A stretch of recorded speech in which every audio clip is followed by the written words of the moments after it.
Wain ni sum nile pathum September sang nile sum nile panga waile de hian waile thingka information center chu khotlang tan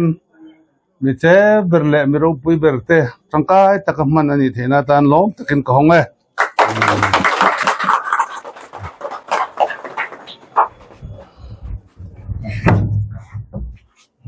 waile president let hopui waile tu zong zong te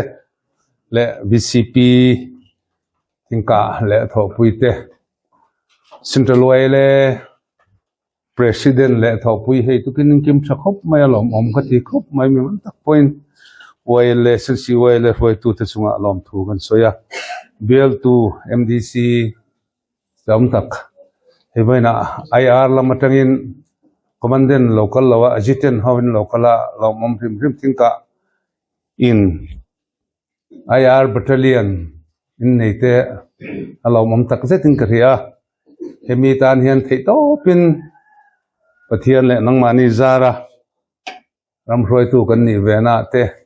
thingka theina turatan chante kan lo la a atak ram kan han sangte lom katia voina hetianga khotlang program a non tel ve te hi lo lom ani tin MHP te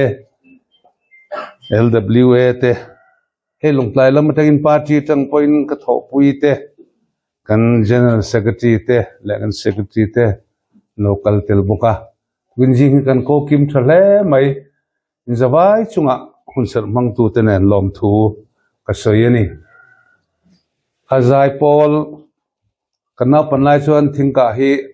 solfa le draft board thiam khuwa inia draft board tin la thiam am ka thelawa kana panlai chuan draft board te solfa te in thiam ema thang thar te point kha choi nung se lula apoi mo kho pin karia ani voina hian hei waile information center sakna hemi chungchanga hian in lo muthawin karinga Mizoram rural na legislative assembly session apo voitam tak kalodin pui to china kan thiante thutiam te ania hausa hian rural na hian assurance antia intiam kamna assurance an pek to chuan til hotin nge turani a helai satu dekhan kan sajau sarkar den sajau thelo ni point kan sajau don ani ti house hian assurance ka pe eti in zona kan in zolai te pokhan chan ani amaru chu sakzo ani talawa he waile president thar naya mang ang sang moi te lai lo lenga he pumalian te po MDC te po tanga helai hi information center adin the na hi angeni kan hun ser mang tu na se na kan pakhat chau thon ni lova waile roi tu te malak na ni rualin MDC angte MLA angte sarkar angte po in anwaing an tho khoma Poland na tiang dawin korin mitin hena Poland apuna tifan tuina pe apathe na thanti na ni tiang dawin kan zawaya kan tho ho na azara era duom tak voini central waile roi tu te le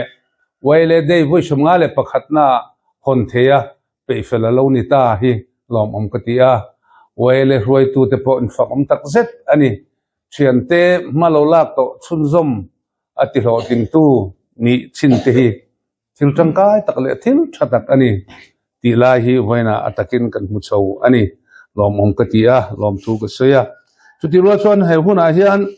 hei bel tu MDC mam puya te kala duwa si waile roi tu te po mun dang tanga kalan duwa thu soire su antia masa kading to ka thu ni ha elai local ta ka chun thon soi tu te po tam tak om ve a voina hian waile te kha la kan ngai tha a la po tu te la khangun do ngai to la sem sam dam dam a bil thi the thei chan hai te tu ma en san lo te ma se voin kan khovela hian hei hi aral a chuai to ani zang ni aru no chua na rama kan ram hi om to mi ti tur ni chuan oile anga hemi chungchang a him thang thar ten khanu na kha kan nun puya kan thar tho le lo ani chuan kan ram hi om na tlak lo kan sia mangti a hlom le in ka ria hedun lai khovel ma son na hian khanun sem dam ei bil thi chumi yom zia chu in sem tlanga tu tema du ambik le tu tema midang ngai tu alawa nung lo tura la ani mase foi ni kan ram din hunte he ani la sarkar ang poin sarkar lo lam tan chon be ngor an ringot chu diang chon khotla nga ko hana po hian ani to moti mai turani manzana kan thian pa pakhatin presbyterian ko hanani a berual thu jira zain chu ka soi don ani enge ngai da ne tia enge soi tu ma ka berual kan be ya ina kan kal suaka are thei jok te chan hai jok te in khong mai lo jok te in kal lowin athin ti thei le aro pui te na kan kal hi adikin ka thelo atia chu foi ni ko han din mun po hi ani chho tlat to ni chuan he waile house kan honna hian ngai tu na thar nei ila helai thingka khwa chok ni lovin hemi tang hen bul kan chan nga he tuna phechon nangni phechum hun poimo tak longtlai nge chua ka poimo baptisi ngami inni a helai thingka hi lai ramami an ron luwa khon ron mu masat bat chu thingka ani he khwa hi atop viaw mo athat lo viaw ro amu ani chon mi nan ron lai raman ron hu da na kha adang lam don chumi wang chuan kan nun ho na kan ko sak ho na hian kan nam kal zel tur kan nam kal zel tur chan thar lo chuak zel tur te ngai tu na kan man apoi mo tak zitin ka ria ani waile te hian tu ma ti bik ti lo bik ani athiang lowa alo nei to nga lo thina voinia thang thar te hian chu nu na chu kan som nun apoi mo mani ani kumin inwa na duaya thingka mithi nei tam kumin hi in thi tam ber kumin yang mo ti tur khopin in thalai te po in ha ani heng ni khuwa te hian thalai te hi chiat tok te mangan van san to te hian in lu ani ti hi in sia he nu na hi midang zirtir chhong chho zel tur le tu ma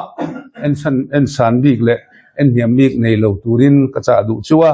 tin chu ti rual chuan polit democracy rama om kan ni oile chu thiang hlim turani poltan bik anei turani lawa tu ma hlau anei turani bok lawa za anei turani lawa hlau thak anei bik turani lo chuman chuan aram le nam khotlang aza oma amoi theina turtan thei to pa kha nun zemoi kha vongkim je turin ka cha du chuwa voinia kan council sarkar kan nei te hi kum somnga kala ngai tu te u voini tun tram kan council kal dan te aza thak lu dukani adik tak son ai zol tanga hen lai fa long tlai pa ni hi aza thak lek to heng te hi eng wang nge sem dam ei bil thi nu na ni lo bani kei ka ni lo chuan chu kan din munani he ke po pathian le mi puya wangin district council a te po ho tu ni na te po ka lo chang ve to chin ho tu ba ber po ka lo ni ve to chin ma se voina kan kal dan ang en hi chuan heram he nam malam kal tur hi angai tu om ka ti he tu na sarkar tara loading le a ema ringot zaruk chuang an lani engen thodon engen ti don chu ni mani hum hai na lian lu tu ka ta chu hei ngai tu angai mun ta kan ngai tu angai kan ram asset nghe thil trà cắn mỏ này với nè chuan mà nè phone mình có một bữa khóc cả ta forest guard remote khá em marin pasari paria velon nghe thoang nghe ti don khá kan du vek mai hi hei tak hi kan ram chiat na tu na ni ti ngai tu ngai ami malin party tu mo ko soi sen ma se voi ni chuan kan ram kal dan hi a chelu tuk to chulai chun kong akal don central la tangin chumi chu khara chu kong an lai don ti lek chuan kan MDC nu puite kan MDC fa te ho pass back de tin ani siam chul chul mai te a hlom heram hen ham hi alabora lang ti hlom takan chuman chuan ingai tu angun ang uthil hi ka ti tlap mani tho chu lo la a inti hausa te su varung ama tuilo opkeu angani apui kin nu aran sanang ti bible kan hun chon heram ma son na hetuna phai chuan kan ram hi kan wan neya pasol sona in la nai chimalo enga chimlam kochu ain hak don ani ati tuna Southeast Asia ram inkalpo na turatan KMMTP ro te po hen lai zo trep rela lokalanga zo chua tuna phok hian long tai khi ente u zana motor tamjia khot nge bar marama bungru chuana sajia khi alo momani ma son na ni ma se chu ti ruwa chon kan thorim ra hi kan ei tur ni thorim ra lawar inti hau sak tumte thorim ra tel lawa fa te som tumte hi atla omani chu chu ngai tu ngun ru vai na hian chu chu chang thar te chalai te guda om thap ka gam chil sarkar la ni se mangan tha khopin kumnga chunga CM pakatura kumnga chungi CM panga kan nei ti hei democracy na tumani lo kan nu le kan pa te khan hetiang tur hian district regional council kha an lo dil reng lo chu wang chu ni ang voina po hian mizoram sarkar voina kan thon mek chuan district council te po downsize ti te tumin tuna officer engem moza thok to te tuna thok lai ten pension zone post ship polo ti top turang te point rotna kal ni om takani changlian zok tur le ma son zok tur ni om takani lain district council kan nei ve te po kan en gol dan le kan talpui dana mizoram sarkar en kol tu te anni ho kuta thu nei na tamzok kan pe ki ahim love an ti nge ni don congress sarkar khan lakhera governor khan commission na dina chuda chon chairman a chon ti gupta ni a member secretary a chon pu zahir marapa ni a aboral to finance secretary puring ata ho the team ni a chu in a recommendation asiam na chuan voinia state government state sarkar atanga department om ho hi withdraw ni sela district council helaya poisa double dual function omang hi nulet ni se district council pek jok ni sela ti arop na te po kalama se a ho ting zo talawa amar chu voinia ro chuan kan nei sa po hi min chu don chu ni poi mo em chu bible kan mua ra chuak thelo nam chu kan chu sanga ra chuak thei nam ne na pe kan yang ati voini kan ram din mun hian thang thar te hian kan ve ngai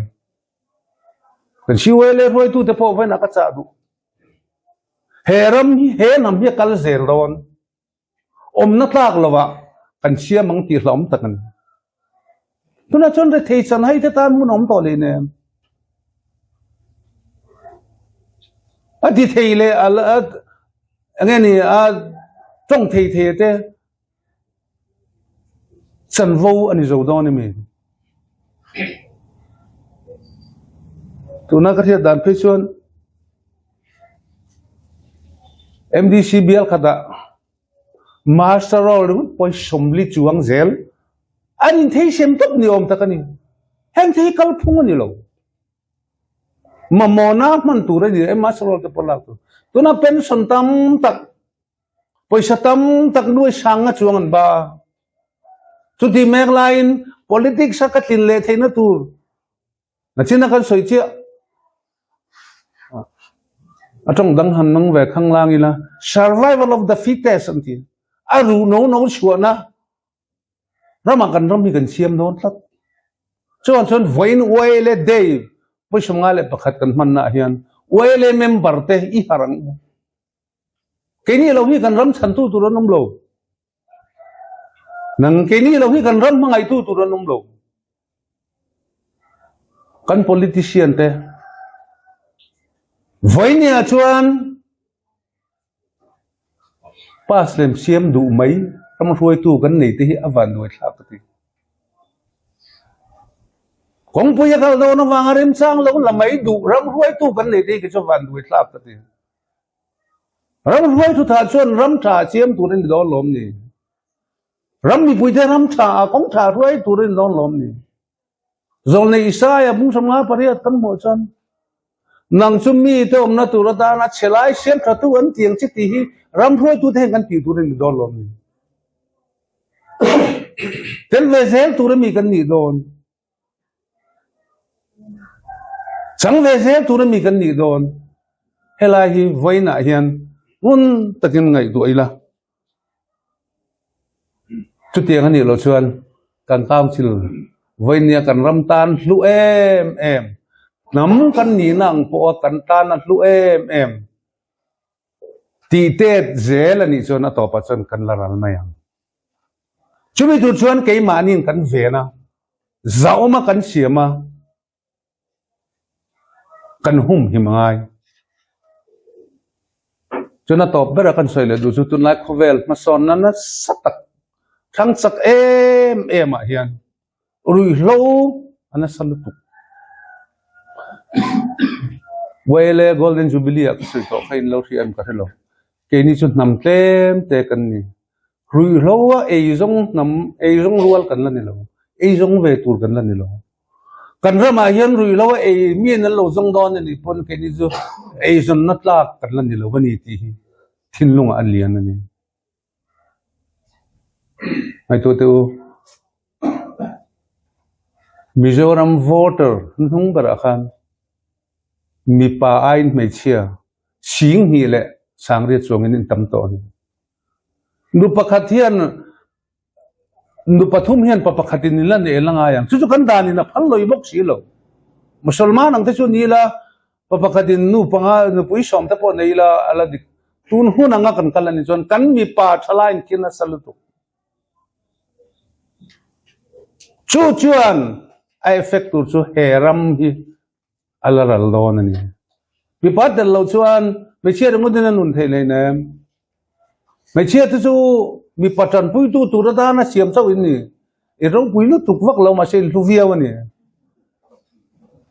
o bible ka chia da chu bible siam na kan pathe siam na kan om pui tu ra tam pui tu ka siam sak te nga ti so se din ti ro pui via lo lai lu ni ti ro sin seula chuman chuan voina hian kan thalai te mi pa an thina salutu he rui lo la ka hian wele member rim le kan patlang fil hi mang u khovel ma son na chu te chu sem dam e bil thi nun khan ni lo ke ni chung kan din mun a that don phot chuan kan thenom te chu drugs ngol vein thi ma se poi kan ti lo khan kan kalsan na salutu to chuan rui lo ti tak zetin dawila ti tak zetin mel makila ti chuan kan ramadamang kan namadamang katong trai ve na thina chuan he lai rama hian tharau thiang him harna kan mamo perani nangma keima pathian ram a then ngai chu ta tang lo chuan corruption a film theilo pipan mai chiat na po film theilo ri lawa po film theilo mani ma sial na po film theilo lal issue na jirtir ten hena in thing ate aram le a fel na chu zong ma support ro ti chuan in ma mo zong zong cha pedon chu ni ti aram le fel na ti chu pathian lal ram pathian lal na ram khazong ro ati ni chuan chon voi nang kan ramin chu cha ma mo mani ri lo la ka kan film na turte corruption la ka kan film na turte ama khop mai he ko than roi tu te kan ni lama ko than upa te kan ni a ase upa te lo ti ang kan ti ve du tho corruption chung sa nga pon se kan du tho kan dang lam tur kan ni ordain upa te kan ni lom ma se kan nu na kha mu tur amlo vani khowela chon pas tem siam na po back date pas apo kan du tho ka ba kan ngai lo ra kan chat na tur ne kan ngai hi kan tan chet na tur ni Israel fa ta ka kanan ram an vakal khan kanan ram amele khote jebu sote hi thote in va that chimit vek don ni in tha chimi lo chuan nakina in tan thang le fal ni ang ati in mi ta tan mit mi man yang ati chumi om je chu nakina har sat na khami te in zo chon an siamang chu an ki buai yang chu in tan nan nok nok do na ni ati ni ro so te kha chon ke ni po hi voinia tha oma kan ngai the min ti chap tu min ti room tu ani yang ti alom em ani chumi wang chuan phone sela thang thar te le voinia lai local te kan lo nun pui me ani poin midang izirtir zelang o heram henham he khopui he khotlang hi omna tlakin iveng hi mangu isia mangu tin vai na kan sa ni zamai chunga lom thu ko soya ka du sakna kala na chu alo mai